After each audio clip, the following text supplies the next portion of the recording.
We live? Yes, I believe so. Good evening, good evening. Let us know in the chat if you can hear us and see something. Just a quick audio check to make sure we're all somewhat equal. Duck and Gainzy, do you want to say hello? Hello. What's up? Yeah, that should be enough of an audio sample to determine how things are working. Just waiting for some sort of feedback. There we go, audio good. Yep. Already we've got someone asking Gainzy to unblock them on Twitter. Fantastic. This is exactly what we signed up for. First things first, we'll keep the intros brief because we want to talk to Gainzy, obviously. Thank you to Bybit for giving us money. That's very nice of them, but we can also make content in return for that money, which hopefully you like and consume. Their links are in the description below. I think the most recent one is their new system for setting take profits and stop losses. I know nobody trades with stop losses either. But you might as well check it out and try to be better than you were yesterday. So thank you to Bybit. Second of all, we're almost at 10k subs. If you're here from the Twitter sphere, I'd appreciate if you click all the buttons which help us fight against the YouTube algorithm, especially since this channel is going to get demonetized, blacklisted, and cancelled once we're done asking Gainzy very basic questions. With that out of the way, yeah, so we've got the Duck and we've got Gainzy. How are you doing, gents? Good. Not too bad. Great, thank you for joining us. That's all we've got for this week. Gainzy only agreed to answer one questions. Right, so look, I'm going to ask you first, Gainzy, where are we for you in the market? Because, you know, we always go on crazy tangents, which we've got a lot of time, but then you've got like this one dickhead who complains that, oh, he didn't give me his technical analysis. You're supposed to be technical roundup. This is, you know, whatever, wrong. So, I mean, I know you're on your iPad precarious public speaking microphone setup, but just generally, any tweet style thoughts on the market right now? So, yeah, I mean, with Trump having Corona, the presidential election coming up, and like Ethereum nuking from 480 to where it's at right now, there's markets that are fun to trade because everyone's trading. There's like heavy retail presence, and markets are trending. And then there's this. Like I've barely traded for the last month, and when I have, I've more or less lost money. These are not like market conditions for retail for us to trade. I mean, well, unless it's salsa, then sure. But yeah, But generally you are not speaking, salsa. yeah, exactly. You don't copy salsa. So I've been staying out for the most part. Here and there, I'll make some plays and more or less lose some money and then just stop. But yeah, I'm waiting for essentially for a trend. I finally had a signal from my high hit rate indicators at 10.9 to go long, and then immediately after, like BitMEX gets indicted, price nukes, and I'm just like, fuck this market. And Yeah, that was that. Do you see that as an opportunity? Like your algo says that we're entering a trending environment, and then you technically get a dip for better or for worse. Could that be construed in a positive light, or is it the kind of thing where it flips and we're supposed to moon from there? So I don't really view things through that lens because that's if you're day trading professionally and you've got very clean invalidation levels, then it is profitable because there, at least for a short window, there was volatility and I made a couple bucks. But generally speaking, it's only like really nice when you trend cleanly. So had we actually like nuked more than 5% and popped back up, it would have been nice. But what I've been seeing is MicroStrategy buys what is like 20,000, 30,000 Bitcoin, and Bitcoin does nothing. Yeah. BitMEX indicted, nothing. KuCoin hacked, nothing. We're barely seeing anything in either direction. And I'm sitting here like holding my dick thinking, why the fuck am I market taking? Why am I not writing a market making algorithm? The only people making money here are the ones catching all these market making rebates. And you're losing your ass if you're trading options because there's just no volatility. Like if you're selling options, I'm sure you're doing fine because price does fuck all nothing. And a lot of like the DeFi coins are bleeding.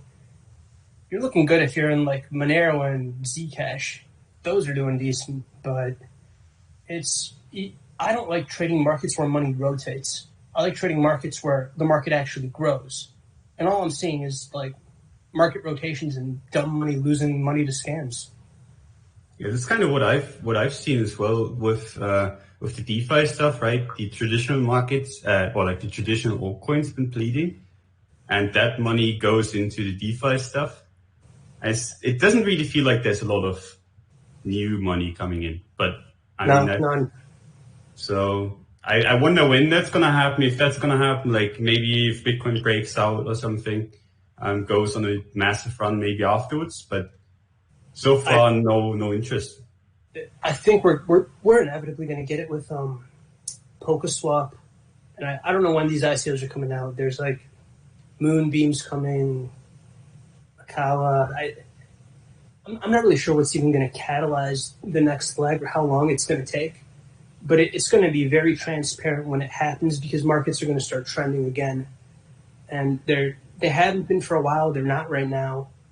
You really don't want to trade a market that's not volatile, or it's not even that, because there's not all volatility is good volatility, especially bearish chop. That's some of the worst volatility possible because you have like an impulse move upwards for like as much as, I don't know, 5%, and then it just fully retraces. Is it volatility? Yeah, but it's going to fuck over almost anyone that isn't like trading either with an algorithm or using laddered bids and asks. If you're trading discretionarily and you only have like your little cute RR setup with your one take profit that isn't going to get tagged because it's going to get front run, which is like what I see 99% of people doing. These are not good conditions because all I've been seeing is chop, and I'm not sure if it's bullish chop or bearish chop, but I don't like trading chop, and I don't like trading uncertainty. I kind of agree with you there. I'm kind of doing the same thing, a little bit like taking money out, taking risk off, and seeing where it goes. Is there like a level that you're looking for where you think it's gonna get interesting again, or is it just based on Ethereum above 400? The second Ethereum breaks 400, I think everyone goes risk on. That's all I want to see. Okay, so no matter what Bitcoin does, Ethereum 400. Okay. Not exactly. Ethereum has to lead Bitcoin. If it's not leading Bitcoin, 400 doesn't count. If Bitcoin's leading, then not looking good. I want to see Ethereum lead the impulse moves up. Then I'm getting a little more comfortable. Otherwise... What's the reason for that?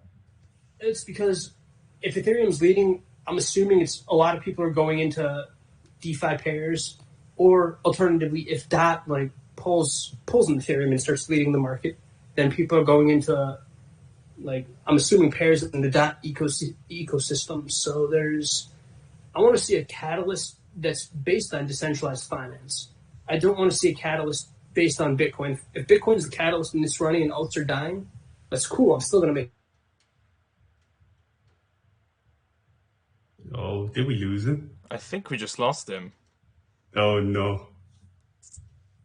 I was like, well, my setup nuked, everyone's going to hate me now, but no, we get to blame the old man. I'm going to ping him on Discord and tell him that he's vanished. Maybe you can just try to rejoin or something. He's back. I think he's back. Oh, there you are. And it's Wi-Fi spotty. All right, so what was the last thing I said? It was about you'd be unpersuaded if Bitcoin leads the rally and alts die. You said you still make money, but yeah. Right. So if Bitcoin's leading, then I'm moving all my money into Bitcoin, letting it, run up. And there's a lot of older fractals where you can just see Bitcoin go on a run, all the alts nuke, and then finally alts rally. I don't know if we're going to get something that clean. I do know that that's not where the easy money is going to be made, because if Bitcoin runs and alts die, then I'll get some kind of clean, I don't know. I've got like 13K as a target if it runs. But what I really want to see is either Ethereum or DOT run hard and start bringing the market up, because that's where you get speculative money, and money is made in speculation. Bitcoin's, it's boring. It's a fossil, and I can trade it if it starts trending. There will be some opportunities to use leverage here and there, but generally speaking, until alts rally, I'm not really interested in the market all that much. So if I could risk paraphrasing, you want to see risk on within the crypto ecosystem, and for you that would take the form of Ethereum and DeFi ecosystem number go up. Is that roughly correct? Yeah, it has to lead. It's got to lead Bitcoin, and it's got to. I guess whether it's, I don't know, DOT, Ethereum, BNB, whichever Wi-Fi. one. Yeah, it would be nice if like the yields on Wi-Fi went back up. I need to see some evidence, one, that retail still has money, and I don't think they do. I think that there was like a 24 to 48 hour span where a whole lot of DeFi coins nuked, and that was retail essentially losing all of its money to a handful of people. Bro, I told you that in private. What the fuck? I even like I drew up the fractal or the pattern, and then I tweeted it out when it happened, and nobody really cared. And then like right after that, everything just stayed dead. There was like, Oh, is that the Bitcoin chart you posted? well, not that one. It's a pattern of 3 higher highs and higher lows, and the last higher high, it's like really high. You can just see the blow off top, and then immediately it nukes below 2 or more of the lower lows, and it was weird to see nobody react to that. Like, you have a nuke that literally takes out not one lower low, all of them. That's money exiting. That's like a trend wipe, right? Everywhere. Yeah. So what people wanted, or what people would have expected, is, and then like it's all these memes with, what do you call it, Wyckoff, like the Wyckoff distribution, this comfortable idea that we're gonna go flat for like a week and you get to take profits. Doesn't work like that. Within 24 to 48 hours, you were wiped the fuck out. It's done. And then like there's all this cope on the timeline where everyone's like, no, just long, add on, buy more, it's cheap now.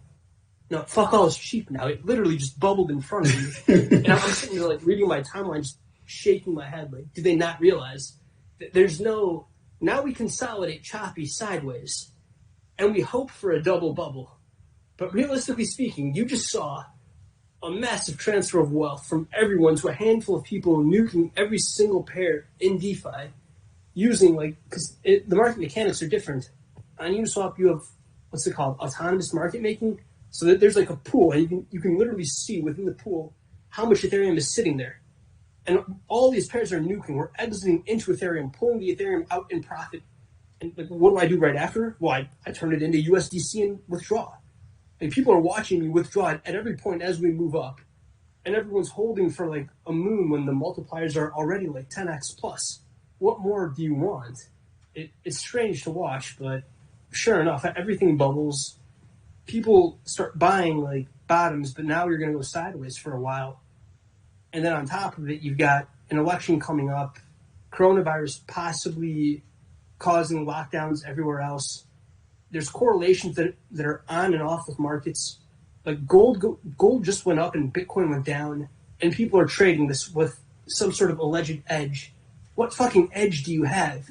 who the fuck was going to call it gold going up and Bitcoin going down? The last thing I want to do is trade these markets when I have no idea what's going on.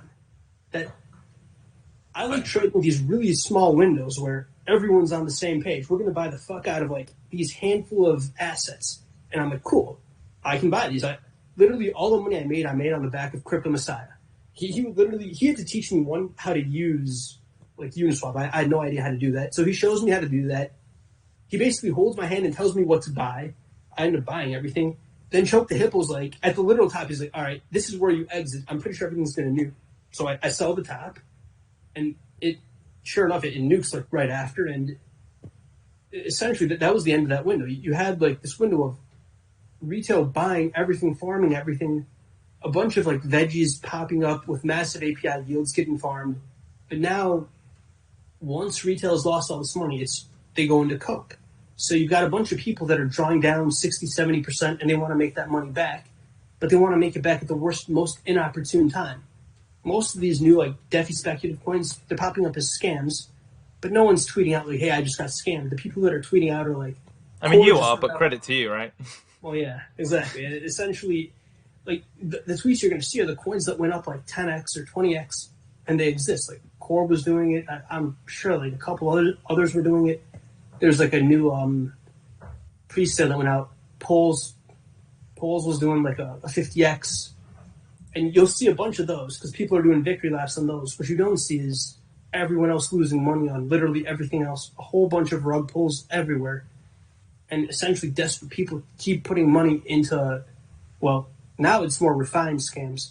Before, when there was a whole lot of money floating around, you had like a million new coins popping up everywhere, and everyone was popping into those coins. They were rug pulling, but dumb money just lost all their money. Now you have like semi-smart money, and now the scams are more elaborate. Now you have like really, really nice, clean websites that look super promising, and they're rug pulling. So now it's a much more like polished trap if you're trading these speculative DeFi. Doesn't this remind you of like the time after the ICO bubble a little bit? Yes, yeah, a lot. Like there's so many similarities. I would do random sentiment polls, and it was always the same. Like on the weekly, Ethereum has this like massive bearish engulfing, and everyone's bullish. And I'm sitting there like, oh, new wave of people, dumb money, cool. Like you can just tell when nobody here is essentially gone through a cycle. You had a whole lot of new, fresh money, put money into like these speculative DeFi coins. Well, now they're going to go through like the same. Well, in this instance, it's a little more accelerated because 2018 it was like just death. You had like Bitcoin bubble. Now you went through like a massive bear market. This time, Bitcoin's looking fine. Bitcoin's just retracing. Everything else looks like shit though. So they might be more or less bailed out by the fact that market conditions aren't as terrible, but these are not ideal trading conditions. There's not a whole lot of people left that are risk on, and the ones that are, they're actually pretty good traders. The ones that aren't, like, they got wiped out. They're either holding with like massive drawdown, or they simply got rug pulled too many times. So I've got to just sit on my money and wait for essentially a lot of consolidation, everything to flatten out, and then either ideally I'd want to see Ethereum break 400. It's generally speaking, nothing ever ends up being that clean. It's never going to be exactly the way I pictured it. It could be some other alt catalyzing it. It could be Bitcoin breaking out, alts dying, and then a flip into alts for a rally. Or, and this is honestly what I think is most likely, shit's just going to nuke. I wasn't expecting to see prices below 10,800 this week. Not even remotely. I was expecting Bitcoin to be strong. It's not. It's looking really bad. Ethereum's looking really bad. DeFi's looking fucking wrecked. There's nothing about this market that's telling me like that there's going to be any sort of recovery. Is there like a downside target that you have where you would say, okay, Ethereum isn't at 400, but I still want to buy? Like, let's say Ethereum goes to like 200, 300 something. Where so it's like... This is one of those cool things where in like 2017 or 2018, like you can literally listen to people who have money and they'll tell you their target and it's going to work. Like there was a time when Kobe and Angelo were like 6,000 is the bottom, and they bought it up, and they had help from like Mike Novogratz. Like his fund also bought there, and like sure enough, this time around, like 3 arrows, Suzu was like 320 is the bottom for Ethereum, and it was. So that's where I bought. Like so, I'm literally just gonna wait for people who are flush, like guys that crushed it the first time around. They'll give their targets, and I don't need a chart to literally just buy where they say they're buying. And more often than not, they'll literally just tell you, like, here's what we're going to buy. And that's where, like, big dick money comes in. Well, I'm going to come in right after. Like, I'll wait. I want to see, some evidence of absorption. But sure enough, like, if it's there, I'm going to buy there. Now, if they're not going to say anything, then, like, right now for Bitcoin, I think, like, 9.5K is probably where I would try for a knife catch. And Ethereum, something like 280. But those are technical levels, and I wouldn't call that alpha or edge. Like I either get them off of moving averages or like, I don't know, some level of confluence, or just like sometimes like your dick tingles at 11. You're, all right, that's where I buy. It's pretty arbitrary, and it's not even something I would put leverage in. It's just I would take my stable coins and I would just flip them back into Ethereum and Bitcoin there, and I would see if there's any sort of a reaction. But outside that, these market conditions are they're not fun to trade unless you have a very palpable edge. And if you do, like, you're sure as hell not tweeting it out, because it's a short-term edge in a market like this. Like, these conditions aren't going to last too far. You've got Well, elections are what, November 3rd? So you got about another month of what I'm assuming is going to be chopped, but may or may not be. And I don't particularly, I'm not a great macro trader. I have no idea what price is going to be a month from now. I don't even bother making guesses anymore. I just wait for any sort of a sign of an impulse move. Because I don't use leverage the same way other people do. A lot of people misuse leverage because they don't understand how expensive leverage is. Leverage is essentially like betting on volatility. And it's super expensive to bet on volatility, especially when you've got these assets that are almost never volatile. So I stay out of the market until like the very last moment where I think we're going to get an impulse move, and then I'll make a bet. And I'll get furious if nothing happens because when I've wasted a lot of money. I trade with size, so I'm going to lose like a couple grand just off making like a bet and having to exit. That's if I can exit at like break even. Otherwise, it's really like these are market conditions where you're just going to get robbed by way smarter people. Because like even that one coin Eminence, yeah, it's called a bug and there's a hacker, but there wasn't really a hack. It's just called a hack. Some galaxy brain figured out how the curve works because one, they can understand solidity, they can read the contract, they understand bonding curves, and they just took all your money. They happen to give you back $8 million inexplicably. Probably for some goodwill, they're trying to. I think they want to get some like Monero out because it's actually a pretty smart move. And it also goes to show how much better Monero is than Zcash. The fact that everyone asks for Monero. But yeah, essentially, these market conditions are you donating money to the super smart. And you don't want to do that. You want to trade when the super stupid are trading, and you want to take their money. Well, the super stupid are broke. They've either been rug pulled now, or they had all their money in at the top and the top nuked. I don't want to trade against smart people. I'm just going to wait. I like that. I like that a lot. Just you mentioned, giving it some time. Sorry, Davey. Go ahead. You mentioned at a couple of instances, Gainzy, the idea of like betting on a trend. So if I've understood correctly, a lot of your business is done at potential trend forming points in the market, right? So if you're right, you've pretty much caught a significant portion or the early part of that impulse move. And if you're wrong, it's a fake out and it's chop? Is that roughly what most trades or I suppose most entries end up being? You've either caught the move or what's going to end up being a longer move, or it's not a breakout and it's a chop after all. So do you kind of, instead of going for the meat of the move or some sort of momentum continuation thing, do you see that most of your stuff ends up on betting on the trend forming stages of a market? It's close. There's it depends on the style of market. So a bear market, I would actually liken to, curiously enough, heads up, no limit hold'em. In a bear market, there's so little retail that I look through markets through a different lens. So I'm able to, one, because my background's in algorithms, I can spot other algorithms. I know what to look for to spot other algorithms, and I can spot systemic trading. So I can isolate for a specific systemic trader. And if I know where their money is going in, I know how to exploit them. And that's, in a very specific way, markets that aren't moving much, where there's not a whole lot of retail participation and most of it's coming from algorithms or larger players trying for moves, those I can trade a little bit differently. Those I can actually search for patterns of recurrence, which are like the bottom rung of algorithms. Someone does something in a very cookie cutter way and they keep doing it, so there's a very clean recurrence. If I can catch that, I can exploit it until it's gone.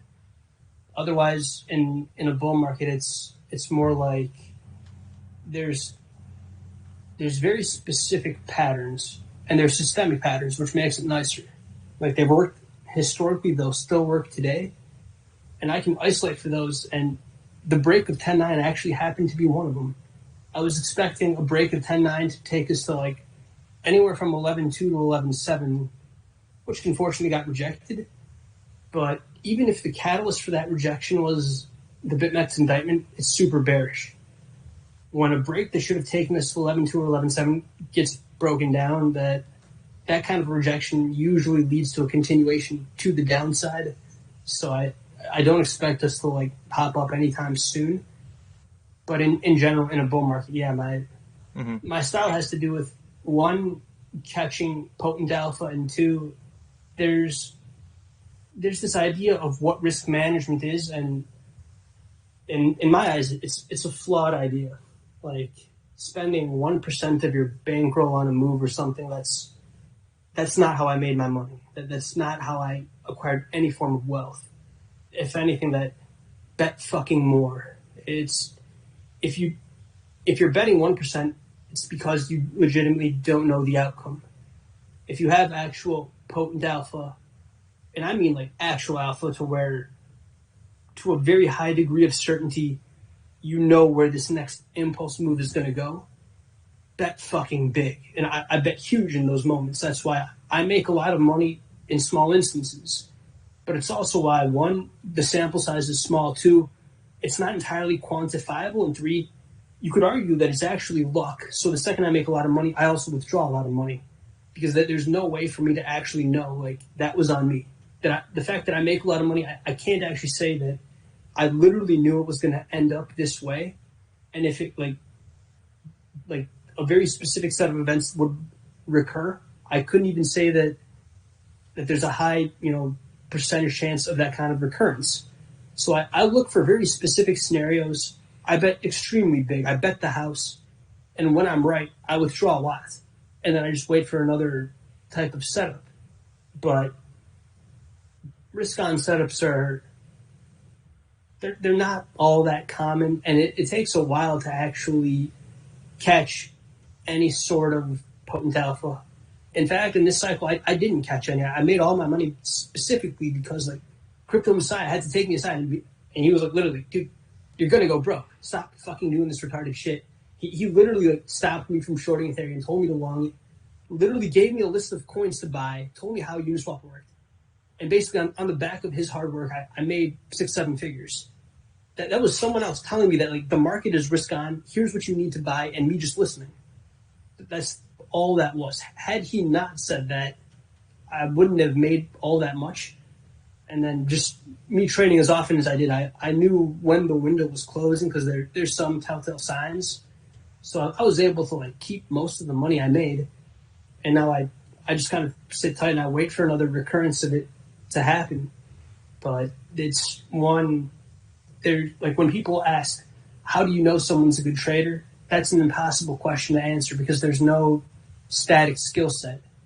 Like a good trade, like Loomdart was long on something, and he literally closes 10-9 and tweets out, like, right before the nuke, something doesn't feel right.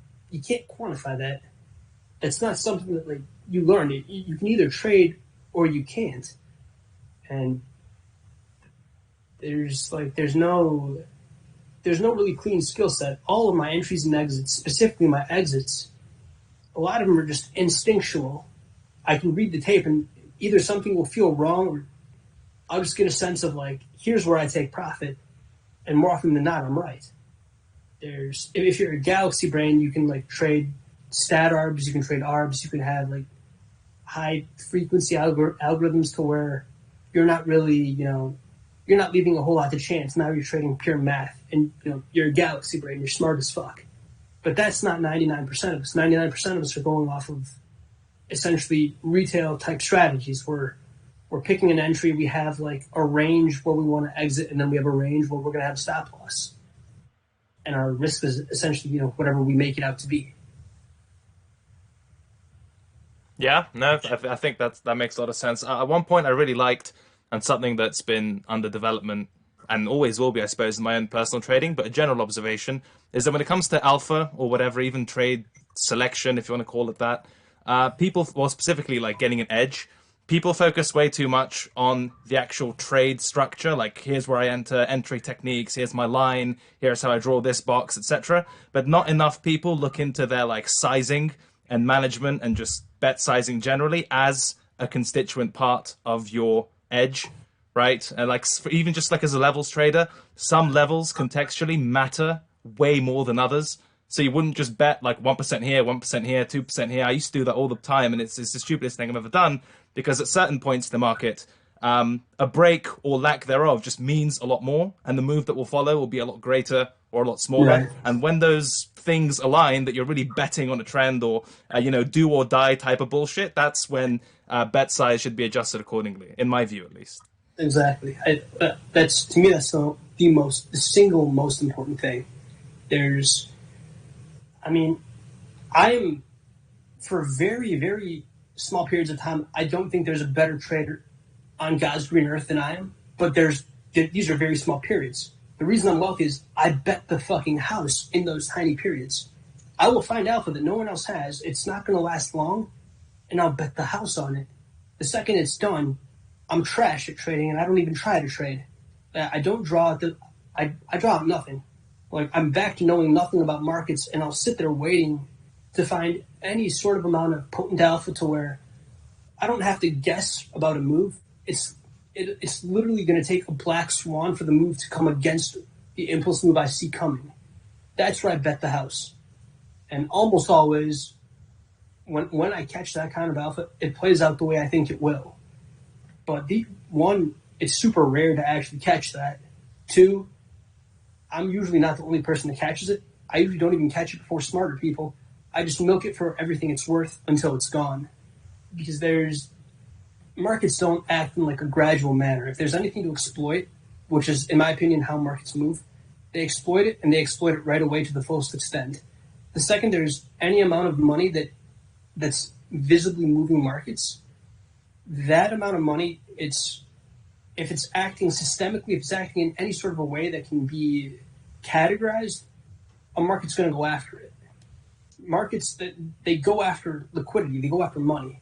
So when you see these apes coming in with a whole lot, I'm looking for like where they're entering, where they're exiting, and if I can reverse engineer how they're doing it, I'm going after them similarly. It applies more to a bear market because in a bull market you get a whole lot more retail participation, so there's way more entropy.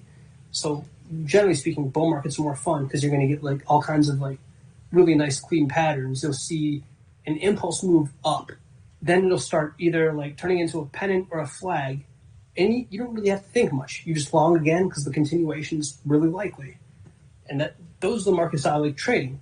But when they're gone, well, that's not my idea of like potent alpha. I'll maybe use like 2x leverage or something.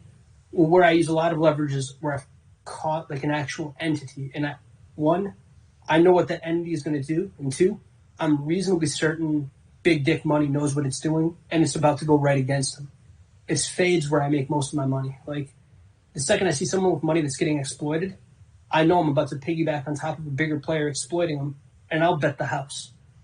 But like once it's caught, the guy getting exploited is either going to stop. Well, I don't know if it's a guy, if it's an entity, it's out, whatever it is. It either loses all its money or it's stopped out, and that's generally where I've made the bulk of my money. I would just sit there autistically staring at charts, staring at order flow, staring at like orders, waiting for any sort of low-hanging fruit recurrence of a lot of money coming in and getting exploited. Because it's me piggybacking off of really smart people exploiting a less smart entity with a lot of money. I mean, that's pretty much what happened during the crash, right? If you think about it, like in February and March. I think that generally happens a lot during these kind of times where you have like these big moves to the downside, where people start thinking, okay, it's all over. And then you also have like funds getting rolled over like in February and March, where okay, the bottom's gonna be a pretty big bottom just based on the fact that these kind of liquidations or the funds blowing up, all that kind of stuff just pushes price way below where it should be. Right. So yeah, I like to do that kind of stuff too. Like when you look for these kind of crazy moves where you think everything is dead, especially in crypto, like especially in Bitcoin, or the exact same when it goes completely crazy to the upside, then you usually have these kind of nice opportunities where you have like people just getting completely fucked and then you can step in. Yeah. But it's like you have to have a lot of patience for that though. Like if you think about it, like we've had how many opportunities like that in the last 3 years, like two, three? Not a lot at all.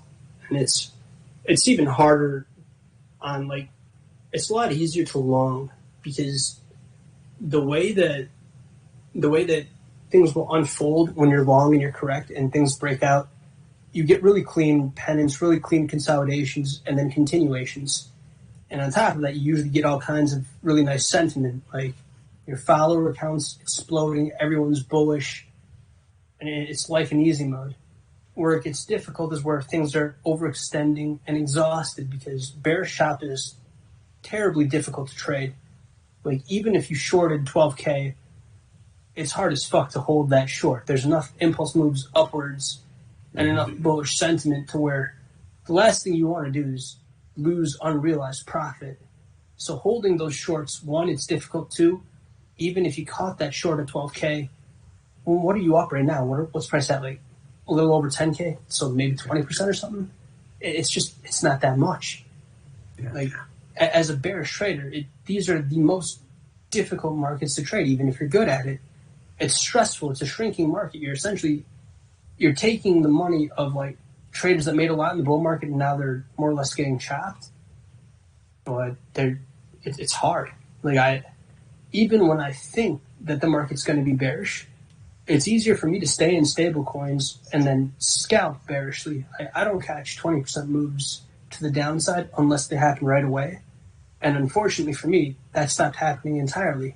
We get like 2 to 3% impulse moves, which it's pathetic. Like, there's no incentive for me to market in, which is really expensive in crypto compared to legacy. You're paying high as fuck fees for this leverage to market in, only to catch like a 2 to 3% move on something you would have expected to have much more downside. Yeah, your cost of trading at that point just makes it ridiculous. Yeah, it's brutal. Whereas on the upside, it's really clean. Like, these upside continuations, one, you can market in really easily, and two, it's like resistance flip support again and again every time. Like, you have really clean resistance, it breaks out, then it gets tagged, and that's the bottom until you reach a new all-time high. So I like trading markets that are growing because the continuation patterns are easier, and even when they chop in, like, I guess, a cleaner way. There's not a whole lot of relief for bears in a bullish trend. There actually is a lot of relief for both sides in a bearish chop. Bearish chop is awful. It overextends on a micro level in both directions to where you're not confident either way, and you're not making much if you're shorting the top. Even if you caught the top, like, let's say you caught the top on high leverage, you're probably not that good of a trader because you're using too high leverage. And if you fucked up like once or twice before, you would have taken a very heavy L. So either you're the oracle, you caught the literal top on high leverage, and now you're holding it through what would be some very brutal chop, losing essentially an unrealized profit, a lot of money at one point. Like, you're holding your short as price bounces more than 10% back up. Because you short the top on Ethereum at 480, you see it go to like, 310, all the way up to 390? Like, Jesus Christ. How do you keep a level head seeing Ethereum go up that much? But somehow, let's say you hold it. Do you double up at 390? You're already over leveraged. There's no clean way to trade bearishly. Like, if you're shorting, you have to trade more or less perfectly. You're already violating some risk management principles to make more money. And then you've got the added stress of these bounces. Yeah, I mean, I always say when you short, you try to not add on, but you just try to take off. Because really, like, the longer you're short, the more likely it is that you're just going to get fucked. Yeah. But yeah, a lot of people kind of... Yeah, sorry, go on, Doug. A lot of people are just trying to, like, they hate the market and they just try to short it to death. And I completely agree, that's completely outrageous to do. Because you're completely wasting your time. Just look for another market that is bullish and trade that instead. Because the upside on bullish moves is much larger than the upside is when you're bearish on something and it actually goes down. Well, exactly. And it's one of those things where even for my algorithms, I can out-trade my algorithms, but I've also, if you write algorithms long enough, you know when to turn them on and when to turn them off. There's, like, when I see new DeFi pairs appear, like when Uni appeared right on FTX, I was like, I want to immediately get an algorithm on that. That's about to trend. When Comp appeared on FTX, I wanted an algo on that immediately. I want algos specifically on assets that trend, but a trending asset's not going to last for forever. A trending asset means retail's actually trading it, and if retail's actually trading it, retail's bound to go broke.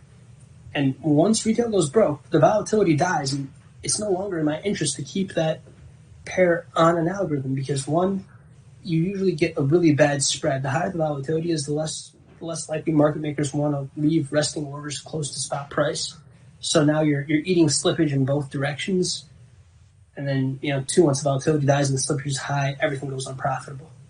So there's like brief moments in time where you want to put algos on these assets, then the volatility dies and you just kind of want to pull all the algos off and they become disinteresting and you wait for another asset to appear, whether it's going to appear on Uniswap first and get like pushed to either FTX or Binance or, however it's going to appear. But you want to find some kind of asset that's hopefully going to be a catalyst. Like that Unitick was a great catalyst. It caused Ethereum to pop. It finally got some sort of a reaction out of the market. But when you have like that kind of a catalyst and it turns into a bull trap, that's a terrible sign. Yeah. Like the crypto stimulus essentially, it just people lost more money on that, ironically, than had they just pulled the money out. So there's a lot of signs that I don't like that I'm seeing, and I'm not that great of a trader, so I need to see a whole lot of either really good signs or I need a better trader to just tell me what to do. So generally speaking, I'm going to sit it out. I'm going to let my algos trade, and they'll make money because like crypto trends just enough to where my algorithms are going to stay afloat even in chop, and then they're always going to catch these massive trending moves which are inevitably going to come. Which unfortunately they're all about algorithms after they catch the trending move, and that's you want to buy into these algos before. Like, essentially, the payoff is that trending move, but the popularization occurs after it. Like I had a whole bunch of subs come in right after that March nuke because my algos caught all of it. But that's where you start seeing like all that bullish chop, and that's not good for any algorithm. That essentially destroyed all the retail algorithms. And now I think we're reaching a point again where we're going to start seeing like a large move. So that's where you want to start just putting money into algos, letting them get chopped and slowly worn down. Because once this impulse move comes, I think it's going to be an extremely strong one. I think a point that's worth making about just thinking about bullish and bearish chop, and to further add to your points, just anecdotally and from observation, I think bullish chop or bullish consolidation just tends to last for shorter periods of time and allow for more re-entries and actually break out more cleanly. Whereas, as you mentioned, in my experience and just from whatever anecdotal observation, bearish chop, if you miss, or it certainly used to be the case, that if you missed the kind of impulse bearish move, you were kind of screwed if you're waiting for like super rounded retests, etc. Exactly. Like it's just generally the market doesn't work that way. It won't give you this like super rounded continuation stuff. Like you're either on board before the move happened and then you're just taking size off as it goes down or whatever, or you're some giga-brained low time frame Chad who can catch a nice momentum continuation entry without eating shit. But I agree on the impulse side of things, being on the bullish side of that is generally more preferable. One thing I wanted to ask about, since you mentioned algos and exercising discretion and all that, how much do you let your algos eat chop versus just choosing to switch them on and off? Does it vary by algo, vary by asset? Could you give some insight into that framework? I put about 20% of my net worth in algos because I know my algos can draw down more than 50%. So if I lose 10% of that to that drawdown, I've got to be mentally comfortable with it. And it's tricky because algorithms, especially the ones I write, these aren't adaptive algorithms. There's nothing like, they're not going to adapt to new market conditions. They're historically profitable. And I have no reason to believe that these markets are going to mature to an extent that they'll essentially turn into like Forex to where nothing's profitable and everything goes sideways for forever. I've got no reason to believe that, especially after another halving, that we're not going to trend upwards at some point on a macro time frame. It's just a matter of how much am I mentally comfortable drawing down on an algorithm where I've got no control of the market or when my algorithm is going to flip. And for me, that's about around 10%. So I can comfortably leave 20% of my net worth in algorithms, let them run, and assume that, no matter how much they draw down, no matter how large that window is, inevitably they're going to catch a large impulse move and they're going to make it up and then some. So that, I guess, to my point, I just put in the amount that I'm comfortable losing into an algorithm, but it's also easier for me because I wrote my algorithms. I know exactly how they function. So I know when they'll go long or short. I can just look at a chart and see, just based on how price action is unrolling, whether or not my algos will flip. Now, if you're using someone else's algorithms and you don't know how they work, that adds another layer of what the fuck are these algos doing? How do I know that this algo isn't just some piece of shit that's losing my money and it's going to lose it in, almost every instance? So when you write your own indicators and algorithms, you have another layer of support because, one, you've typically got to understand how markets work to even write something competent out. But on top of that, you're also acutely aware of what conditions make a profit, which conditions don't. And so you have some sort of baseline of expectancy of how you're expecting your algos to do. Do you turn specific algos on and off when you let's say you have a thesis for the market and you're okay, I think the market is going to go this or this way, and then you just say, okay, this is suited for this and this algo, or do you just keep them on and just let them do their long-term thing? I always keep them on. When they make a whole lot of money, I'll take some of that money off. But I don't try to time algos because that introduces another discretionary risk vector into something that's systemic. And I don't really want to do that. Whereas if it makes a lot of money, I'm comfortable withdrawing profit, letting it trade, and I'm not worried about how much money I would have, I'm aware that if I'm wrong where I'm withdrawing money, I could have made a whole lot more. But trading doesn't really work in a manner to where you get to maximize your revenue. It's more of, I want to be profitable and I want to make enough to live comfortably and not regret anything. And then that's more or less where I draw the line, where when something makes a lot of money, I'll withdraw enough to where I can stay afloat, live a nice lifestyle. And then however it continues, it continues. Sometimes I'm right, sometimes I'm not. It's just a matter of I need to do things in such a manner to where, one, I'm to a very high degree, I know my algos will be profitable, barring some sort of paradigm shift to crypto turning into Forex. And yeah, outside of that, I try not to fiddle around too much because if I start turning algos on and off, it becomes much more discretionary. It's counterproductive in my opinion. Okay, yeah, I figured as much. But I mean, because I saw a tweet of yours where you're okay, I think it's gonna chop now. If I had a market making algo, I'd turn it on now.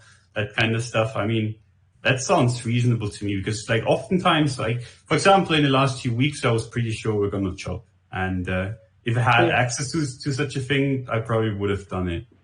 The second I saw a bearish engulfing, I was we're probably gonna chop because when you see a bearish engulfing candle on a weekly right after a strong bullish trend, all you have to know is it's a bearish engulfing. These things very rarely reclaim bullishly, but at the same time, this is the first bearish engulfing, so a whole lot of retail has a whole lot of money, and they're going to start buying these dips. And when you got retail buying dips, you're going to get bearish chop. So yeah, if I had any sort of market making algorithm, I would immediately just point it right at Ethereum at that point, and that with a reasonable expectation of not too much tail risk, because for something to nuke, you need to actually have no demand. Well, I can tell off sentiment there's high demand, but at the same time, the market's bearish. It's technically bearish. You got this massive, bearish engulfing candle on the weekly, so I know, smart money is going to start taking profit. So, yeah, in those instances, and I still do want to develop market making algos, but it's a lot more difficult. I also don't think it makes that much money unless you're extremely good at it. And on top of all that, I'm pretty sure Sam just eats your lunch either way. So it's literally like you're fighting with like galaxy brains, and if you're not a galaxy brain, you're getting diminishing returns. Your galaxy food, right? Yeah, exactly. I don't want to like work too much and then get diminishing returns. I'd rather once in a while, if I get an epiphany and I can put it to like good use, I'll do that. But just the nature of chopping and ranging markets, these are the hardest markets to trade. These are the markets where galaxy brains make money. So my upside is going to be limited either way. Hypothetically, if I make a really, really good market making algorithm, I might make like a couple bucks here and there on it. I have no proof that it's going to have any sort of longevity. I have no reason to believe that what I'm going to learn like amidst making it is even going to make me a better trader, because ranging and chopping markets are not where money is made. That's literally where money is lost. So do I really want to like go through an entire arduous process of figuring out how to make a profitable market making bot for a market that's going to go sideways and chop to either direction? Or would I rather just chill, wait for a market that's actually going to trend, and whether it trends up or down, I don't really care. That money is made in markets that trend. That's where I want to like focus most of my energy, both for algos and for discretionary trading. And those windows, they're not always like large windows, because you've got a whole lot of people trading those windows, but then you've got a very few chads with a whole lot of money that more or less smart money probably bought in early. And when smart money exits, they're so fucking profitable that they're going to nuke price in exiting, whether they want to or not. So I try to stick to figuring out which windows money is going to be made in, and then how am I going to make money in those windows. When I'm lucky, I figure it out. When I'm less lucky, I wait for one of you guys to figure it out, and then I just copy your calls. So you still scalp between those windows, right? So it's no secret, certainly on Twitter, you'll play bouncers, you'll do short time frame stuff. So how is that kind of conceptualized or even contextualized in your mind? Is that kind of piss away money? Do you risk smaller? Are you cognizant that there's perhaps less of an edge there? What's your kind of, because it's like big situations, you bet the house, and that's where the bulk of it is made. But obviously you trade in between. How does that trading in between look like for you or sit in your framework? I risk much less. I don't do more than 2x leverage, and I'm not even certain I'm profitable in those situations. Like there's a lot of people that like keep trade journals. I don't. I mean, maybe I should, but to be honest, called Twitter, Gainzy. Yeah, I could give a fuck about like these trading journals. I can more or less chronicle things in my mind, and it's more of I know where my edge is, and I know if I'm trading based off alpha or if I'm trading based off of technicals and levels. And if I'm trading off of levels, that's not really alpha. That's just, this is a level that plays out more than a coin flip plays out, and I'm like physically here and I see it, so I'm going to take this scalp. But it's not where the majority of my money is made. And it's more or less just to keep me sharp, because if I don't do that, then I won't have the pulse of the market. And if I'm out of sync with the market, I'm not going to know when things come risk on and risk off. You have to actually have some sort of feeling. If you're synced up with a market, then you will genuinely be able to read the tape. And when I say read the tape, I mean you'll be able to see resting bids, resting asks. You'll see them dynamically change, and then you'll be able to see like people marketing in and out, like with how much money, how fast, how often is it occurring. And based on that, and that alone, I don't use order flow, I don't use anything. I can literally just look at a chart and profitably scalp that when I can tell there's a retail presence. Because when retail exists, there's enough trending for me to make money without using any sort of fancy shit. I can just trade organically, make money off that, and I don't try to maximize the amount of money I'm making when it occurs. It's nice to see it happen. Like for a while it happened on Uni, for a while it happened on Comp. But these were like really clean candles. They were like really clean support resistance flips, a whole lot of pennants leading to continuations. And that's where I'll try to trade and scalp. Once in a while, I'm also wrong. Like last night, I thought I saw something on Bitcoin where I was just straight up wrong. I opened a short, and this was, of course, before like Trump caught Corona, but for like several hours, price moved like less than 1 or 2% in either direction. And it was just like, fuck. The last thing you want to do is enter a trade on margin with a market that doesn't move, because the person that took your action, the person with resting orders, there's a super high probability that's a market maker that holds whatever asset you're trading, whether it's Bitcoin, Ethereum, some alt.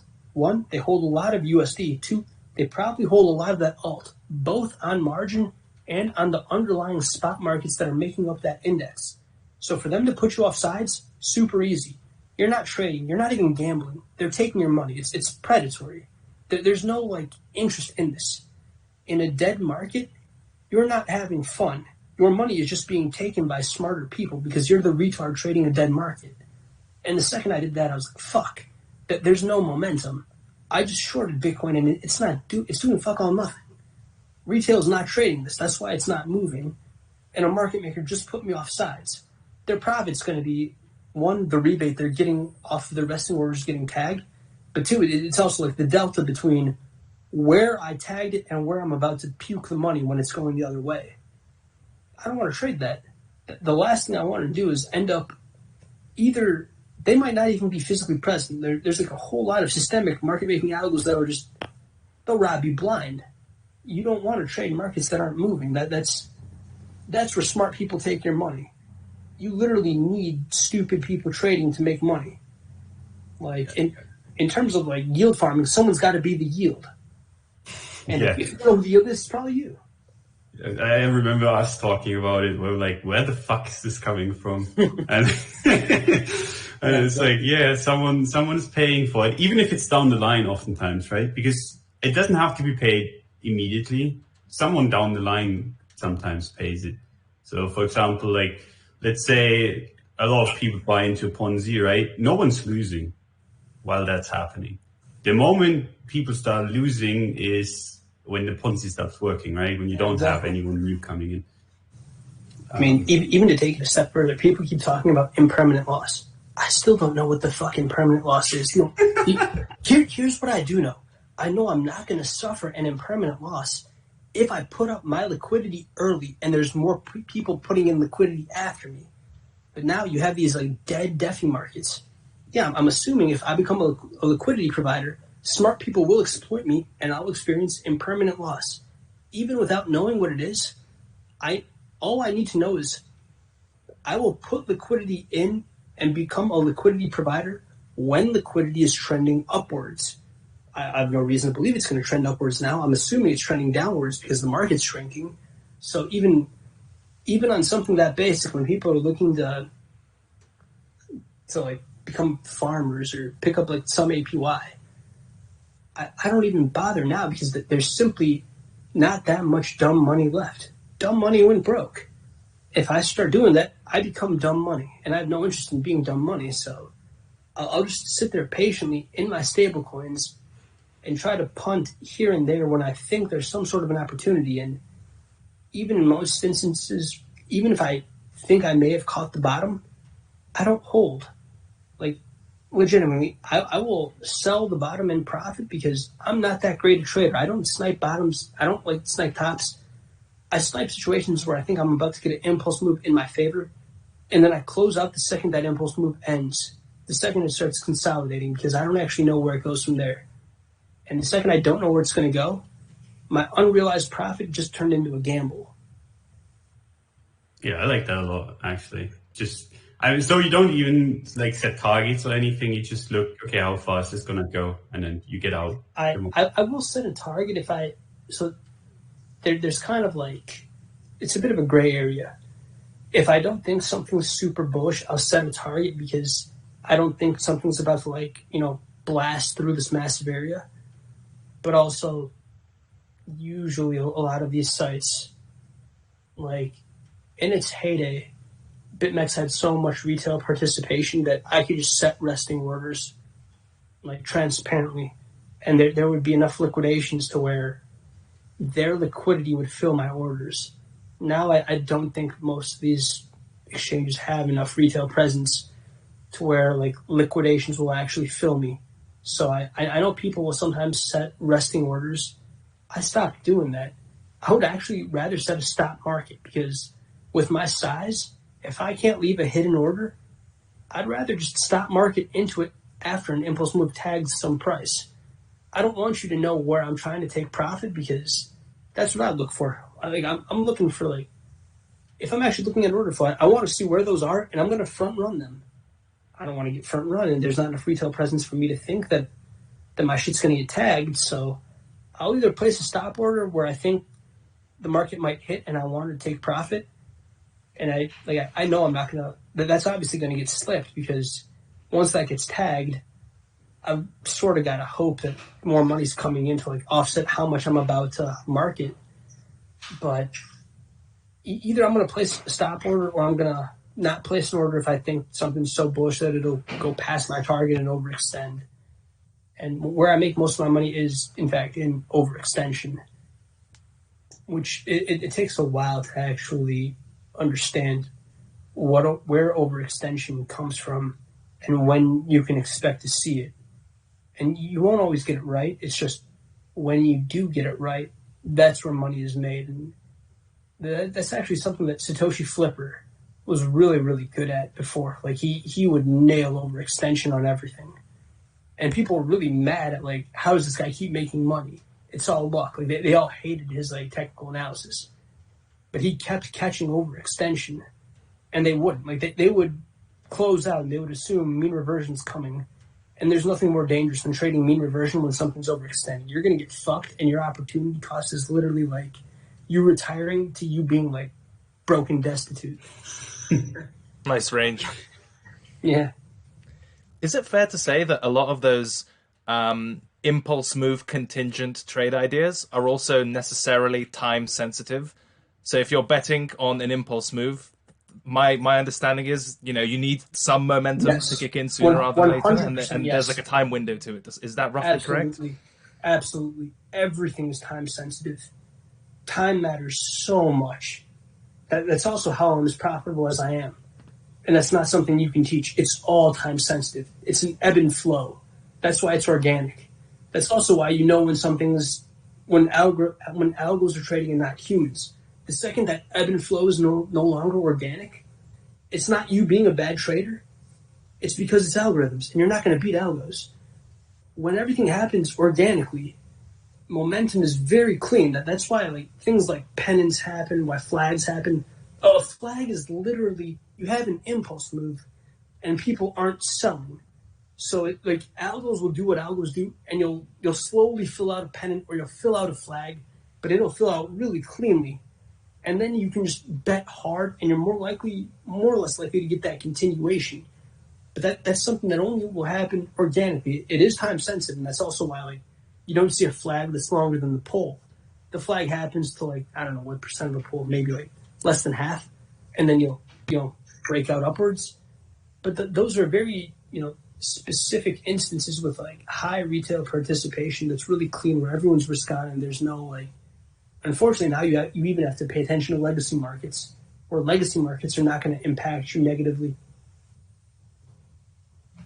I think one thing worth mentioning is that because we talked to Salsa on here as well, and it's been a common theme amongst like our guests here, although they haven't been many in number, Duck, as you'll admit, something we're hoping to fix.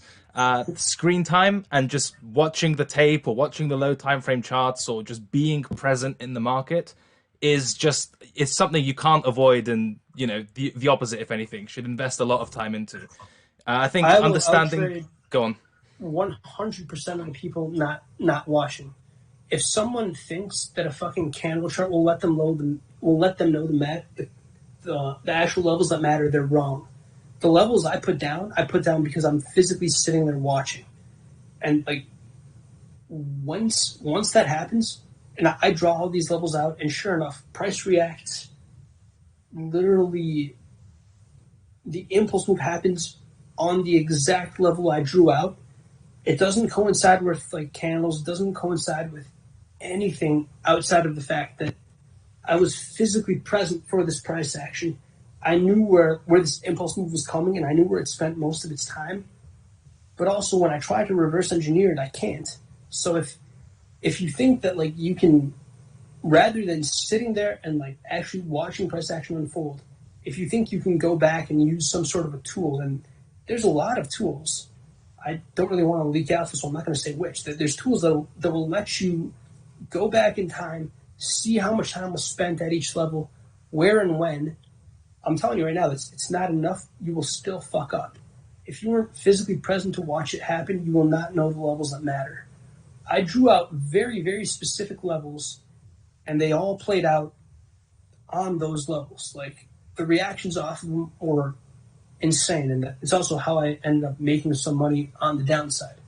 I knew where price was going to top out because at these exact levels was one where we spent a lot of time, and two where impulse moves were more or less coming off of, and for whatever reason they didn't actually line up with like opens, closes, highs or lows. There was nothing about a Japanese candle that would have let you know that this level was significant. But if you were actually physically present, you would know it was significant because you don't have to be intelligent to do this. You just have to be watching like the chart, and all of these like moves are popping off of like this exact range. So it's you actually have to be watching the tape. You have to be like watching price unfold when retail is actually trading, and it's going to pay off in spades.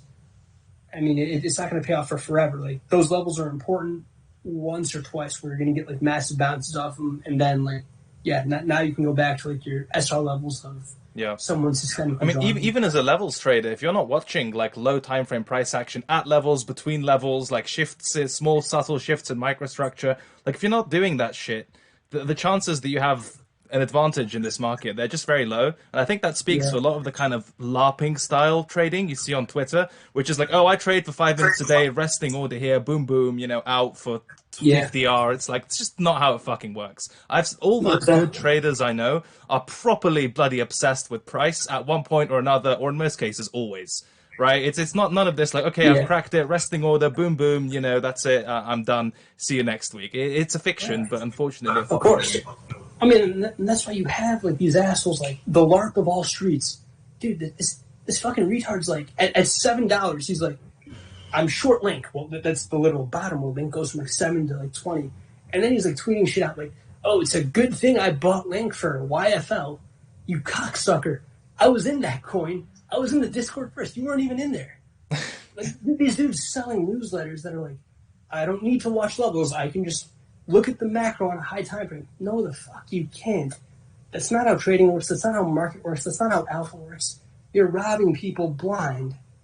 And you see it all over Twitter. It's unfortunate to see. There's like, and I don't bother calling it out, but there's like certain instances of, one, you have just absolute LARPs marketing shit because they don't trade profitably, and the people buying the products are the revenue. But then you also have these barely profitable traders because there's this idea that if I look at a chart, I can become a profitable trader. The chart will tell me where price action is going to go. Well, it won't. But also, like, even if you're doing this profitably, you're trading for like barely above a coin flip. You have to have like a market thesis and trade charts. But you have a whole lot of these traders that they're profitable and they're staying afloat, and they can show you like, this trade made me 10K or 20K, but if you're only looking at charts, you're actually not making that much money. And however much you made on this trade, you're going to lose a very similar amount on your stop loss on another trade. And these LARPs are, you can't even call them a LARP. They're more egotistical because the amount of time and money you spend to get good at trading is brutal. And it's, especially if you did it in 2018 and 2019, you spent a whole lot of time and made a whole little money. Good times. It wasn't fun. Yeah. Shit was the worst. And shit was fun as fuck. Well, yeah, it turned a bunch of people unprofitable, and they would chase clout. But then even the profitable people they have these aggrandized egos because they have these tiny fucking wallets. And of course they do, because they're trading through a lens that everyone else is trading through. You're looking at the same fucking levels, the same fucking charts as everyone else, and you think there's some sort of alpha in there that no one else in the world sees but you. Just the amount of hubris that takes to think that you're going to look at these Japanese candles and all of a sudden this revelation is going to come to you and no one else. But that's not how markets work. And that's why you get these people that are like halfway profitable and they're like, I hate paid group leaders. Paid group leaders are shit. Which is sort of fair, halfway fair. 99% of them probably are. But realistically speaking, would I be as rich, would I have as much money as I have if I never shilled reflinks? And while I'm not a paid group leader, I've shilled reflinks. And when you compound money from reflinks and profitable trading, you'll retire within like outside of a year. Because you're not only getting money from like those reflinks, it's supplementing potent alpha where you're betting big and you have even more to bet off of reflinks. And that's not something that can like be very easily replaced. Where had I never shilled reflinks, had I just relied on purely charts, I would probably still be grinding. So I don't blame all paid group leaders. It's just a matter of when you're a paid group leader for more than a couple of years and you're not retired, I kind of think you suck at trading. Like within a 99% certainty, I'm almost positive you're LARPing somewhere because the amount of money you're getting from people paying you and profitable trading, you should have been retired. These markets have trended more than hard enough over these last few years for you to make enough to retire. And a whole lot of paid group leaders have been doing it for a while. And all I see is they keep marketing. It's more like some of these the numbers game ends up being quite bizarre because, as you say, at a certain point, I'm not sure what the going rates are now. Things have changed and their reputation of groups and everything, that's all different. But in the past, you could comfortably make between 15 to 30K a month, right? That's not an absurd figure by being the leader of one of these groups. And then you look at the average results that would typically come out of these groups as well. It's like, oh, we made like 30R this month, which is 30 times what you risked, right? And then even if they're risking that shitty not bet the house 1% risk per trade, so they're making 30% per month with whatever bankroll they have, plus this income stream, you're like, why are you still here, right? At a certain point, the maths just doesn't work out in their favor. But without like completely skewing them, I can just tell you that all of those R's, they're lies. Even if they don't mean for them to be lies, they are lies. You can set up your RR, but the second you set that up, one, if you're not poor, you've marketed into the setup that you're about to give people yourself. And if you haven't moved the market, then you're fucking trading with tiny size. Yeah. But even if you're not trading with tiny size, everyone that you just sent it to, if they're not physically present, if they're not at their computer and they're not taking that trade at that exact level, that's slippage. And the slippage that my algos had at like the top of the market, when they had a whole lot of, like a massive amount, even 0.2% slippage would turn my profitable algos into like barely profitable. Mm-hmm. Now in these market conditions, they're different. The momentum algos haven't been crushing it, so I'm not getting hit by 0.2% slippage. Like the slippage I get now is so minuscule to where I'm comfortably making money, but also Peter's a fucking whiz to where he's written shit out that lets me know when slippage is bad and I can just turn shit off. Shout out Peter. Yeah. Dude, that guy's godlike at coding. He just lights out. But essentially, you have to be able to know when slippage occurs and you have to put an end to it immediately. So any sort of paid group that's discretionary where you're not buying into the exact price of that setup, you just have to understand that that's slippage. And slippage isn't just like a little bit costly. It's the difference between being essentially really profitable and damn near homeless. Slippage is everything. Like slippage fees as well. Obviously. Yeah, when you're hitting when you're taking both sides of a trade, Jesus Christ, at the same level as you've shilled to like 100 other people, it's like not the same trade at all. It's like a totally different ball game. Exactly. Where paid groups come off is where they have the correct macro outlook. Even if you're wrong, like even if they're not nailing trades, as long as they're correctly bullish or bearish, and you're not counter trading a trend, you will still make enough to offset whatever like tiny fee they have, presuming you're trading with any sort of decent money. It's just a matter of being correctly bullish or bearish, where even right now, if you ask someone, are you bullish or bearish? They're not going to give you a straight answer because the market's chopping. And it's it's impossibly hard to answer.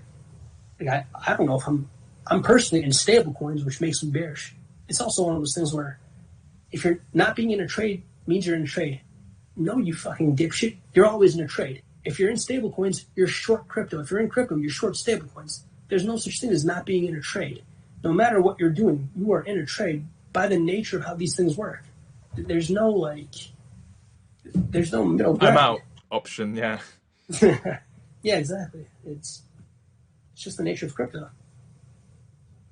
So I guess I'm bearish because I'm in all stable coins and I'm not interested in losing USD. I would rather keep the USD I have right now and put it in when I'm more confident. That's going to almost certainly result in me having less crypto than I would have had I, bought anywhere near the bottom. But I'm not interested in maximizing profits. I'm interested in preserving them. I would much rather keep the money I have and bet it when I have any sort of amount of confidence in where the market's going. Yeah.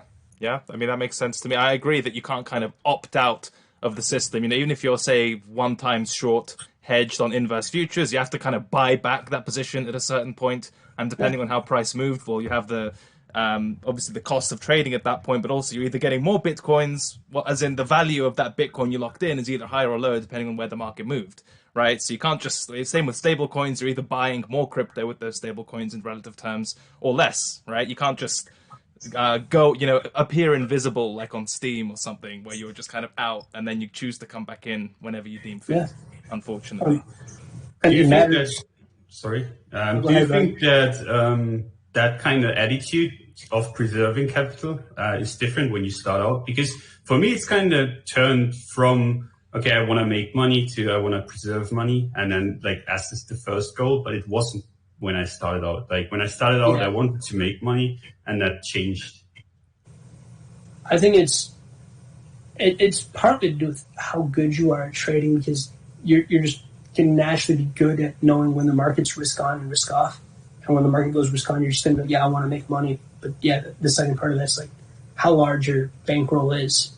The larger it gets, the more defensive you become, where you're not worried so much about making the most.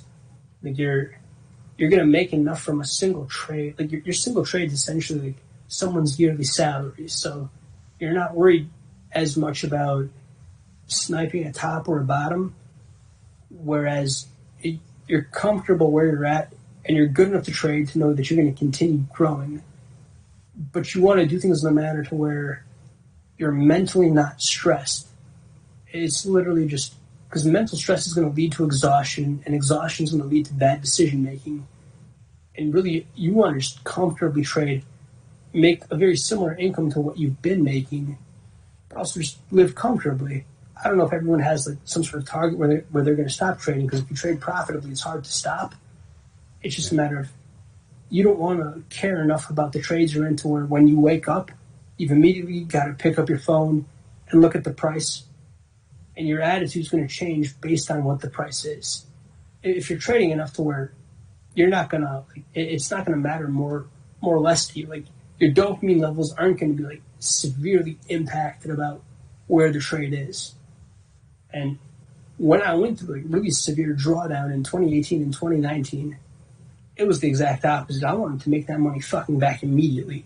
And these markets weren't moving, which is the worst combination of having a massive drawdown on portfolio, having tax implications hanging over you, and then wanting to trade a dead market where it's you against market makers.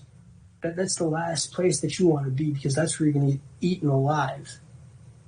And so there's a healthy balance between knowing when to trade, knowing when to push your edge, and then knowing when to preserve money. And where it gets difficult is when you get too good and you make too much, then you become too conservative. And you become cognitive of just how conservative you've become. You're no longer interested in pushing an edge because markets are already somewhere where you're uncomfortable with you not knowing where they're going to go moving forward, to where you don't really care about how much more money you can make. You're more worried about how much you'd potentially lose by being wrong. Yeah, I mean, I can only agree with that. That's why trading for a living can end up, to some extent, depending on how you perceive or phrase it, kind of being in contradiction in terms, right? Because when you get to that point, you kind of don't want to trade for a living, because you don't want to be forcing trades to have income or to have money to go through your day to day, week to week, right?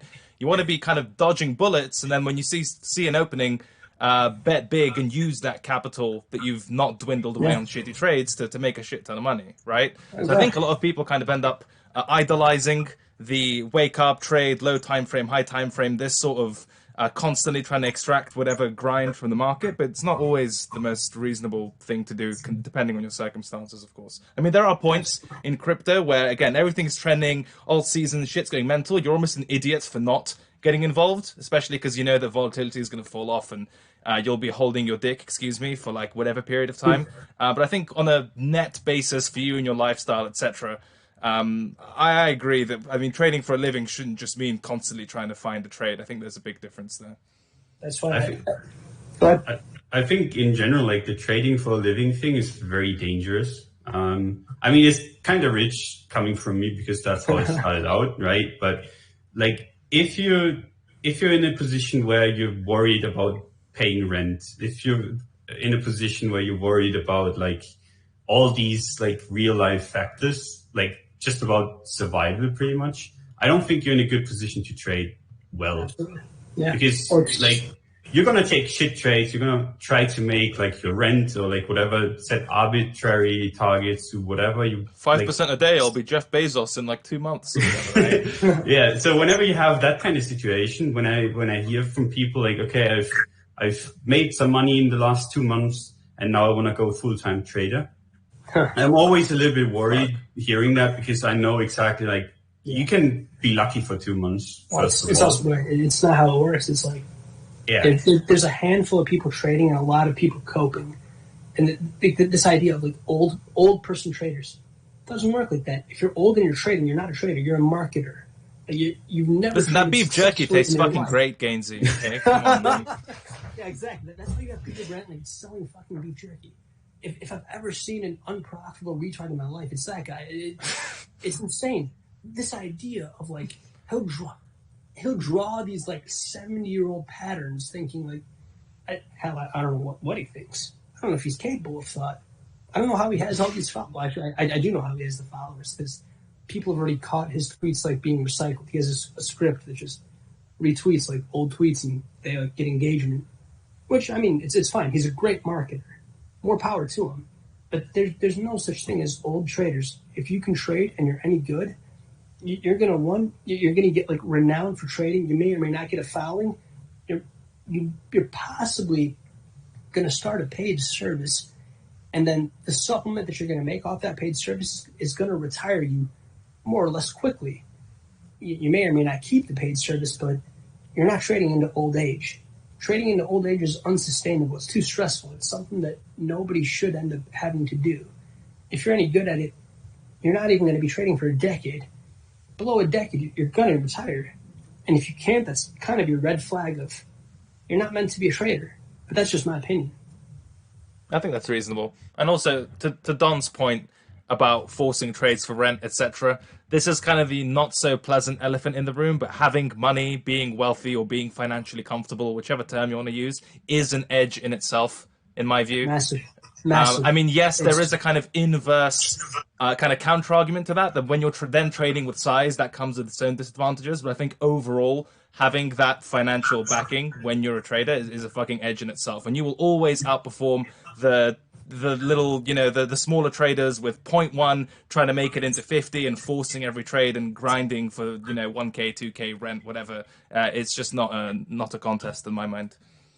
I've not become a better trader with having more money. I'm the same exact trader. I just make more by having more, by not forcing trades. Yeah. There's been no like elevation in skill at all. It's just a matter of I don't need to force trades anymore. So I'm less stressed. There's less of essentially this idea of in 2018 and 2019, I spent a whole lot of time developing algorithms and it was fucking miserable.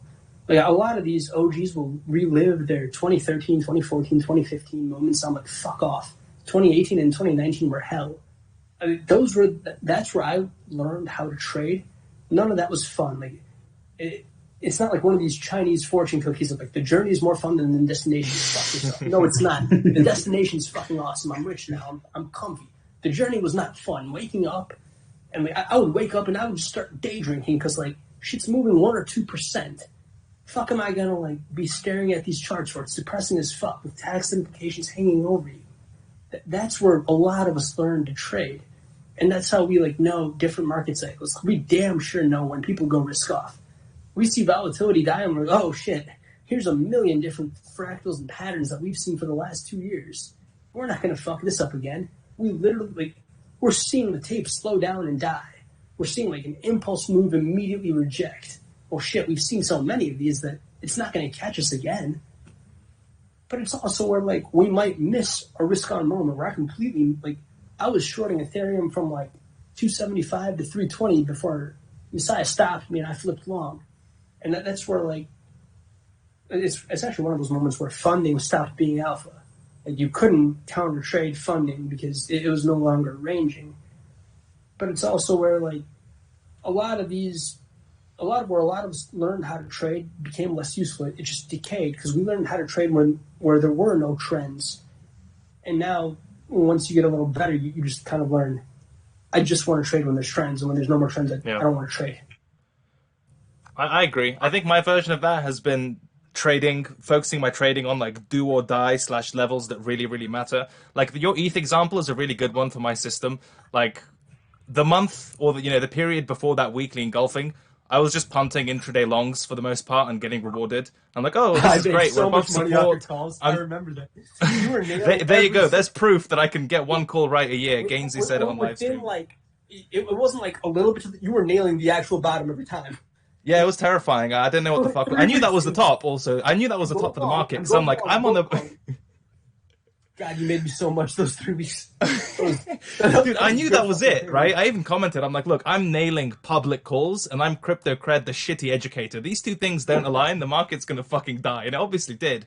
But there is a benefit, I think, and something that I move towards of doing business at those do or die levels. And ETH is a good example. I'm like, oh, I'm long money. And then weekly bearish engulfing. I'm like, oh, fuck this market. I'm not touching it. This is a piece of shit. Exactly. Get me the fuck away from me, you know? That was for sure.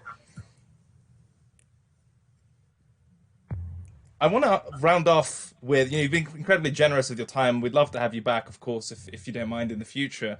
But I mean, a lot of our listeners, potentially, if I could dare to speculate, would fit in some way into the profile of, maybe not watching the tape, the low time frame charts, more TA support resistance oriented, kind of figuring out how they execute and edges and maybe trade management, execution, all the nitty gritty that you don't really hear about on Twitter, but makes up actual trading. As someone who's been through, the whole range when it comes to developing as a trader, do you have any advice for those people who are maybe in the early stages, got a decent grounding of the technicals, but maybe on a Chinese fortune cookies self-discovery type of road? It's time consuming. They're going to have to spend 1 or 2 years looking at the market through the lens that everyone spends looking at the market, and then you're either going to have an epitome where you'll start looking at the market through a different lens, and that becomes your alpha. Like I've spent a decent amount of time talking about everything except for what I actually do to make money. And I've been careful enough about that because I don't view the market through candles. I view it differently, and unfortunately that there's no way to learn how to do that outside of looking at charts until your eyes bleed. So there's, if you want to be a trader, fuck man, like, have fun. The first few years, they're going to be shit. And then within 2 years, you're either going to be so broke that you have to find another job, or you will have had an epitome and you're going to retire within the next few years. There you go. You heard it. I think there is some truth to that, even just, again, not to personalize it too much, but a personal analogy. I've been trading like levels since mid-late 2017. I still trade levels as my main thing, but what my trading actually looks like, it couldn't be more fucking different than that tool set from 3 years ago. So even if you think you've discovered like a way to, you know, just levels is just one part of the puzzle, right? It's arguably trade identification. It's not even that. It's rough areas of interest where something may or may not happen, right? The actual execution, management, sizing, setting targets, puking trades early, holding past your take profits, all those kind of smaller constituent parts of what makes you profitable and where you can actually get an edge. That will not come from simply deciding whether you're going to trade MAs or rectangles or support resistance, in my opinion. Yeah, I'd second that. Fully agreed. Fantastic. Well, Gainzy, you've been incredibly generous with your time. Thank you for coming on. Jeff, where can people find you, engage with you, attack your terrible food / regulated substance takes? Anything you want to leave with our viewers? Not a whole lot. I've had a good time. Thanks for having me on, guys. Fantastic. Thanks for coming, man. Duck, final comments, thoughts, concerns, complaints? Not really, no. It was a lot of fun. Would love to have you back. We'd love to have you back. Cheers, Speaking guys. of supplementing income streams, thank you to Bybit for sponsoring Technical Roundup. Allow us to bring on galaxy brains like Gainzy and try to pick at his techniques and learn something. I'm sure we all have. I certainly have, so I can imagine the audience has as well. Little final admin points. Make sure to like the video if you want more of Gainzy, more guests, or if you just learned something.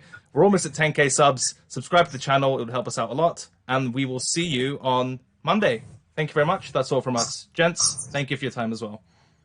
Take care.